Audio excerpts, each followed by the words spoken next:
এই দোয়াটা যদি আপনারা পড়তে পারেন, ভবিষ্যতের যে কোনো শঙ্কা, আশঙ্কা, বিপদ আপদ, বালা মুসিবত, এই বিষয়গুলোর ব্যাপারে আল্লাহর পক্ষ থেকে একটা সাকিনা এবং সুকুন হৃদয় নাজিল হবে। একবার আমার মনে আছে যে একটা জটিল মাসালা নিয়ে আমরা আমাদের মুহতারাম খতিব সাহেব, বাইতুল মুকাররমের বর্তমান খতিব সাহেব, তার দ্বারস্থ হয়েছিলাম। একটা মুশকিলা দেখা দিয়েছে, একটা দোয়া শিখিয়ে দেন যে দোয়ায় আমল করলে ইনশাল্লাহ এটা চলে যাবে।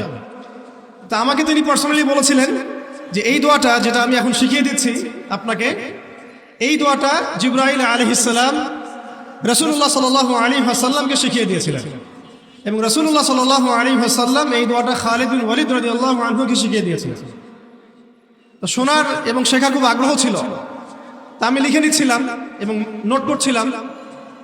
এই দোয়াটা যদি আপনারা পড়তে পারেন, ভবিষ্যতের যে কোনো শঙ্কা, আশঙ্কা, বিপদ আপদ, বালা মুসিবত, এই বিষয়গুলোর ব্যাপারে আল্লাহর পক্ষ থেকে একটা সাকিনা এবং সুকুন হৃদয় নাজিল হবে। একটু বড়, যেহেতু এখানে তালেবে ইলমগণ অনেক, তারা তো শুনলেই মুখস্থ করতে পারবেন, তাই আমি নোট করে আনছি। এবং জ্ঞান তো লুকিয়ে রেখেও লাভ নাই, প্রচার করলেই লাভ, আপনারা আমল করলে আমি নাকি পাবো ইনশাআল্লাহ।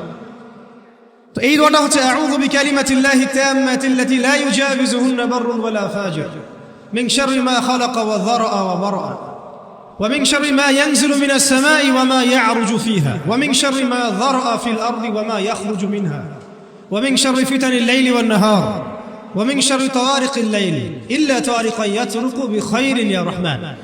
এই দোয়াটার উপর আমল করতে থাকেন, দেখেন ভবিষ্যতের আশঙ্কা দূর হয়ে যাবে ইনশাআল্লাহ। চলতে ফিরতে, উঠতে বসতে সবসময় আমরা আল্লাহ পাকের নিয়ামতগুলো স্মরণ করব এবং সবসময় বলতে থাকবো আলহামদুলিল্লাহ, বলতে থাকবো আলহামদুলিল্লাহ। আল্লাহুম্মা লাকাল হামদ হামদান কাসীরান তাইয়িবান মুবারাকান ফীহি কামা ইয়ানবাগী লিজালালি ওয়াজহিক ওয়া আযীমি সুলতানিক।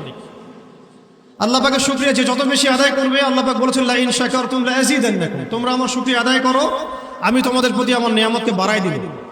ওয়া লা ইন কাফারতুম ইন্না আযাবি লাশাদীদ, তোমরা যদি আমার অকৃতজ্ঞ হও, জেনে রাখো আমার আযাব বড়ই কঠিন।